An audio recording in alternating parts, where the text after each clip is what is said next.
Okay. Unit 13 is on solutions. And I did what I did. I did the same thing that I did for the previous unit where I broke it up into the lessons according to your textbook. So today we will do lesson 1 and 2. And then next week we will do lesson 3 and 4. And then we'll be done. This unit, there is some math, but you are done with stoichiometry. And especially since now we don't have final exams, you won't see it again, so we don't have to review for anything. So, no more stoichiometry, but you do still have some math, but it's just basic algebra. So it's solving for the unknown. Okay? Alright, so the basics. Mixtures.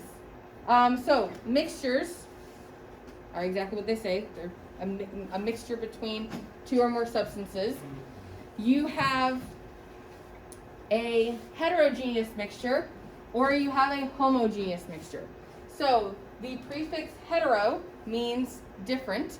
So in a heterogeneous mixture, you are going to see the different substances in that mixture.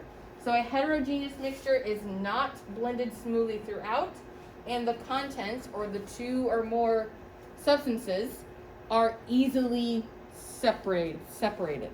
Okay? There are two types of heterogeneous mixtures. They are your suspensions and your colloids, and we'll look at those more specifically in the next slide. But heterogeneous means different, so you are going to be able to see the different layers of your mixture.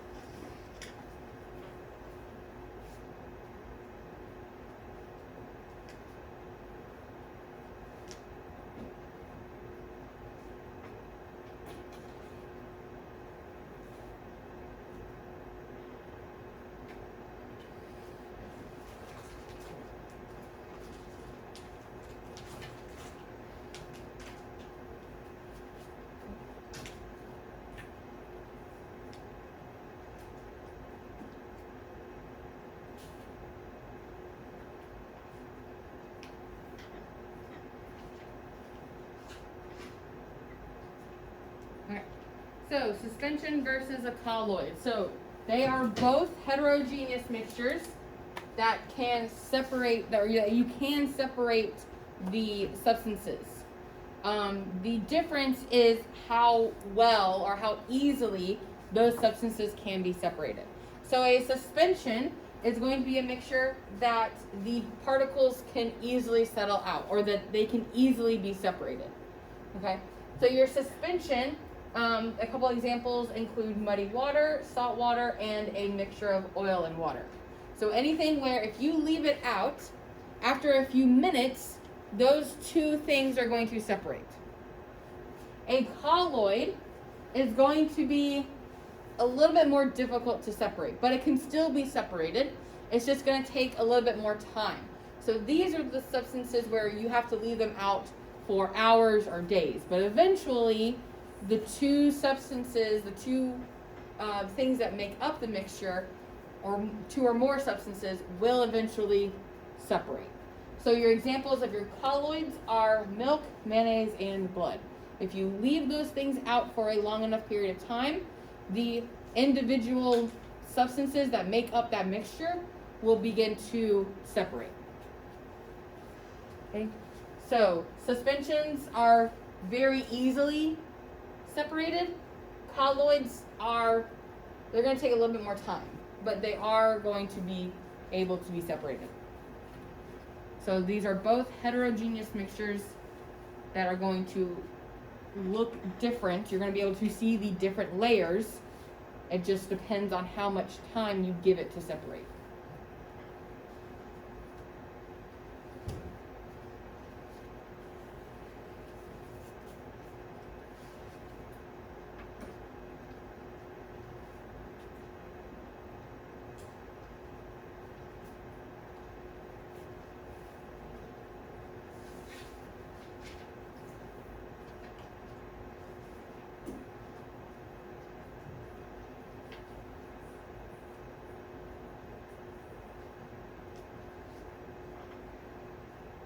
So those are your heterogeneous mixtures.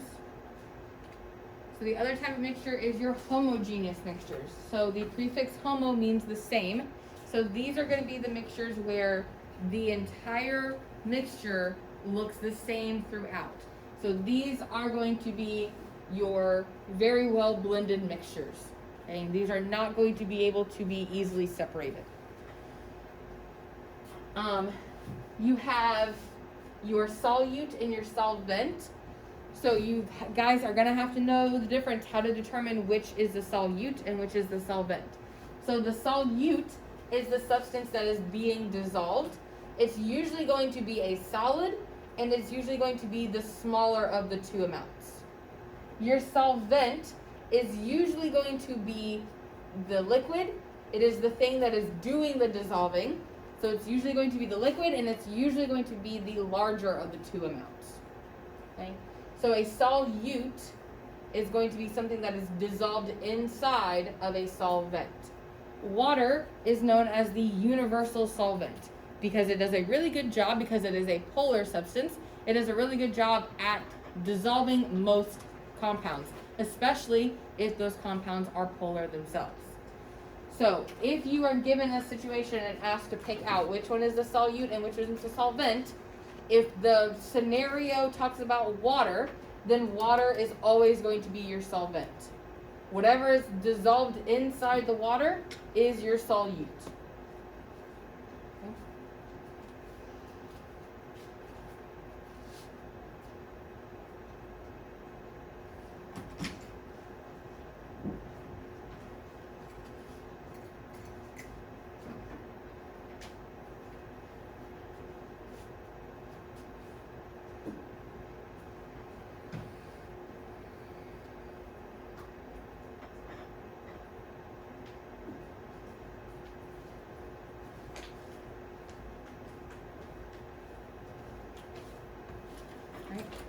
And here's a nice little picture.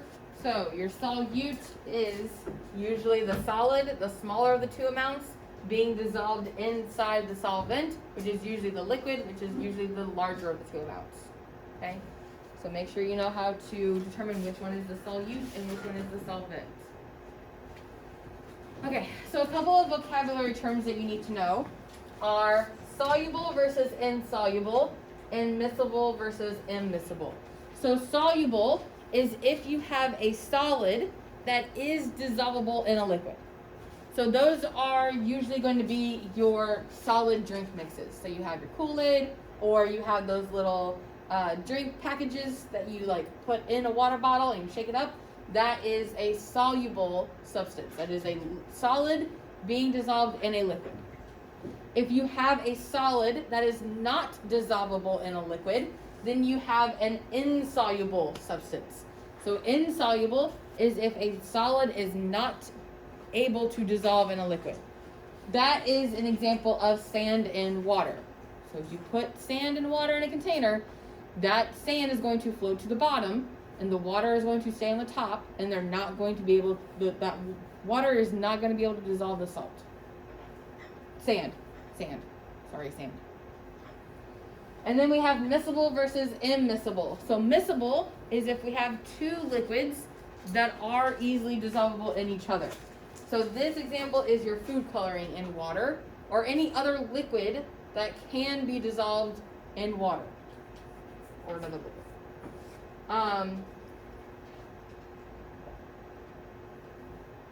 Examples of solutions. Anyway. So here are your examples of your soluble and your miscible solutions. So sugar in water would be soluble. Air would be, I think gases are miscible. So air would be miscible. And then steel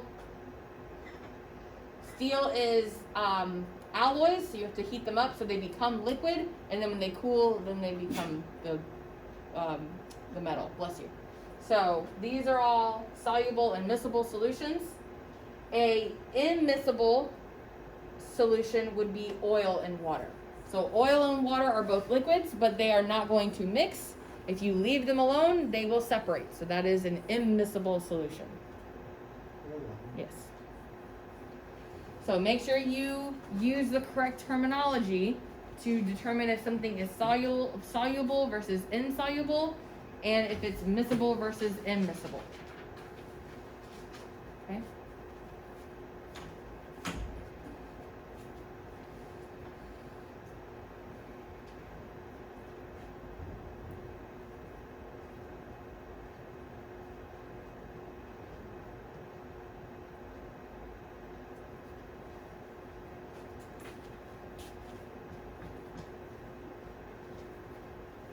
Okay, so that is lesson 1 in your textbook, but we're going to go ahead and go on to lesson 2. So this is still day 1 notes. So now we're going to get into the math of what you have to do. So this is the math part of the unit. So the first math thing that you're going to have to know how to do is how to calculate what is called molarity. So molarity is essentially the same thing as the concentration of the solution. So how concentrated is a solution, or how much stuff do you have dissolved in that solution? So your molarity, which is abbreviated as capital M, is your number of moles of solute, so the thing that is being dissolved, the number of moles of solute divided by the liters of the entire solution. This formula is on your formula sheet. You do not have to memorize it. That box that you used for Unit 12, there's a box underneath it on your formula sheet that has this formula in it. So you do not have to memorize molarity. So again, the important thing to remember is that molarity is moles over liters. So I will most likely give you grams of a substance.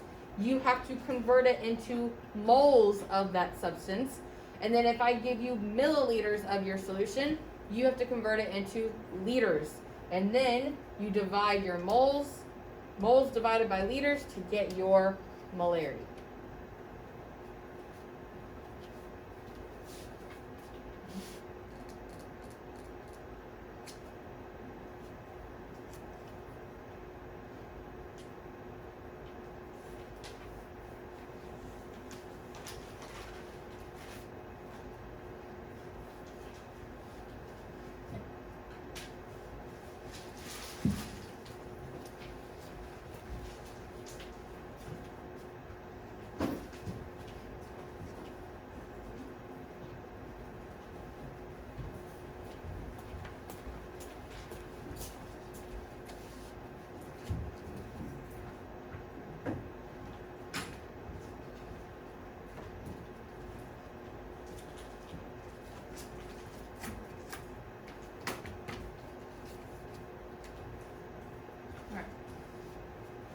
Okay, so let's look at a couple of examples.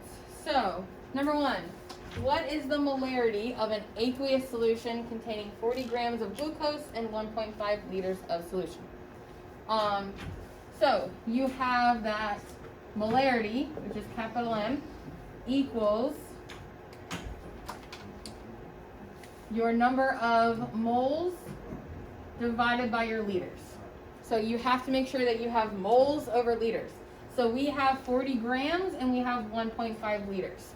So first we need to convert the 40 grams of glucose, so C6H12O6, into moles of glucose. How do we convert from grams to moles? Divide by the molar mass. So that's what you're going to do first. Divide by the molar mass. So now you have to go over and find the molar mass. So we have carbon, hydrogen, and oxygen. We have 6 carbons, 12 hydrogens, and 6 oxygens. Carbon has a mass of 12. Yes, hydrogen has a mass of 1, and oxygen has a mass of 16. So multiply those together, add everything up, and you get, I can't do it because my phone is being used currently. Give me 1 second. So we're going to divide by the molar mass, right? So it has to go down here. So grams of C6H12O6 goes down here. 180. So then, what is that, Will? That's also the 0.2. 0.2. Okay, so that tells us, or that gives us that we have 0.2 moles of glucose, and then we have 1.5 liters. So then we do that your molarity is equal to 0.2 divided by 1.5, which is equal to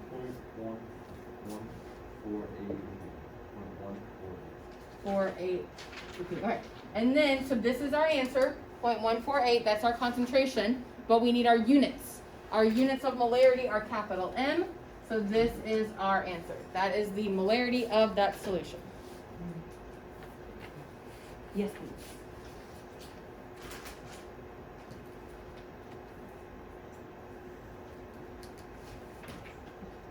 Yes, ma'am. Yes, ma'am. Okay. And then calculate the molarity of 1.6 liter of a solution containing 1.55 grams of dissolved KPR. So again, we have grams and we have liters. So we have to first convert 1.55 grams of KBr into moles of KBr. How do we go from grams to moles? Divide by the molar mass. Thank you. So what is the molar mass of KBr? What is it? 119. 119. 1 mole. There. So 1.55 divided by 119. 0.01. This K, what is K? 39. And BR, it was 80. Okay. So now we have our number of moles. So now we go up here. Molarity is moles over liters. So molarity is 0.01 divided by 1.6, which is 0.008. And then our units are capital M. So that's our answer for this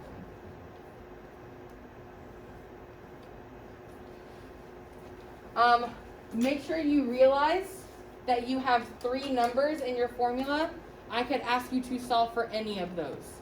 So here I gave you the moles and the liters and asked you to solve for molarity. I could also give you the molarity and the number of moles and ask you to solve for the liters. I could also give you the liters and give you the molarity and ask you to solve for the moles. So I'll give you 2, you solve for the unknown. Okay? If you're here tomorrow, then that is what we will do. One of the worksheets will be on molarity, and the other worksheet will be on the other thing that we learned. Any questions on molarity before we move on? There's one more thing.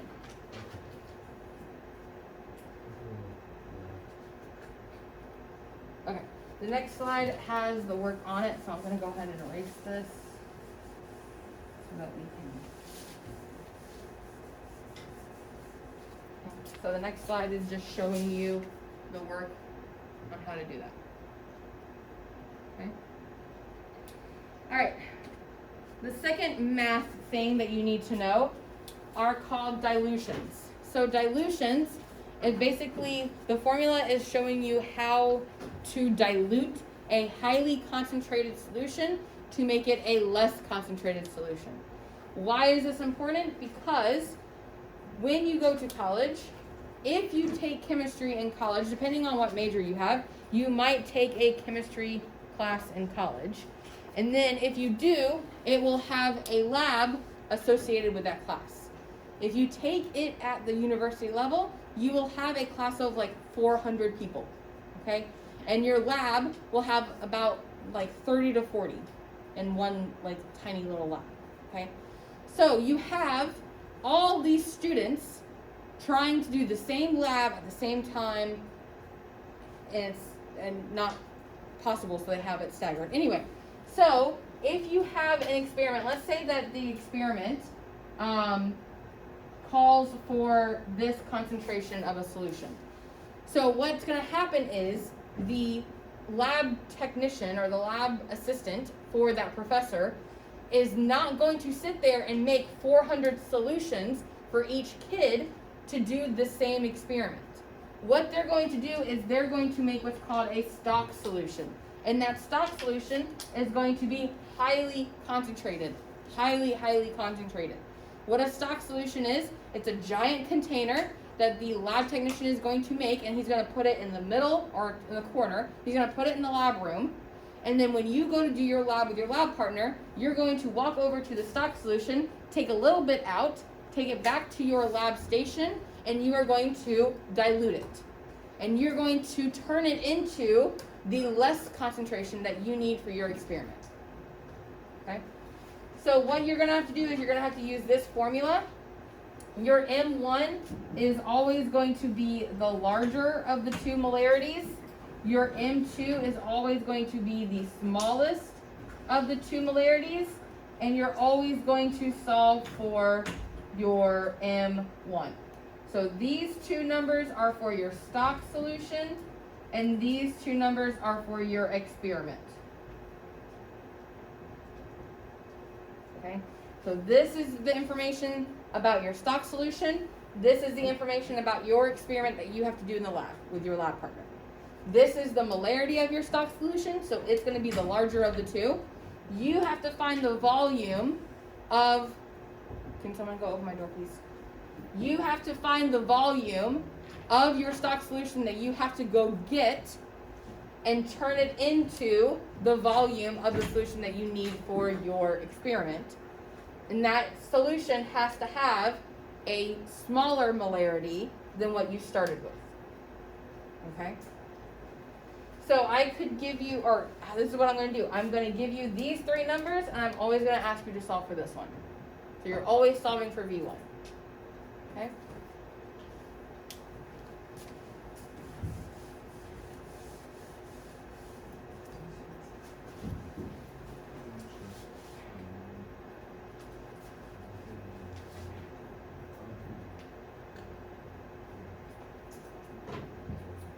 Okay, so let's look at two examples and then we'll be done. So what volume of a 3 molar Ki stock solution would you use to make 0.3 liters of a 1.25 molar Ki solution? So you have M1 V1 equals M2 V2. So M1 is always going to be the larger of the two molarities. So that is your 3 molar. V1 is always going to be what you are solving for. M2 is always going to be the smaller of the two molarities. And then V2 is the volume of the solution that you have to make. Okay? And then you just set it up. So 3 times your unknown equal to 1.25 times 0.3. I want to get V1 by itself. In order to do that, I have to divide by 3 on both sides. So my V1 is going to be equal to 0.125? Yes. 0.125 what? What are my units going to be for that? L, liters, yes. So if this one was in liters, then this one has to be in liters. So whatever units I give you for your V2, just use those units for your V1. Okay? Now, if I asked for your answer in milliliters, you need to be able to convert this into milliliters. How would you convert that into milliliters? Multiply by 1,000. So that would be 125 milliliters. Okay? How many milliliters of a 5 molar H2SO4 stock solution would you need to prepare 100 milliliters of 0.25 molar H2SO4? So we have M1, which is going to be the larger of the two molarities, which is 5. V1, which is always what we're going to solve for. M2, which is the smaller of the two. And then V2 is our amount of our solution. Now, I do not have to convert this into liters, because they ask for my answer in milliliters, and they give me milliliters. So all I have to do is use my 100 milliliters, and then just put my answer in milliliters. So you don't have to convert it to liters, and then convert it back. Okay? So this is going to be 5 times your V1 equal to 0.25 times 100. You're going to divide by 5 on both sides to get V1 by itself. And your answer is going to be 5 milliliters. I do remember that one from last period.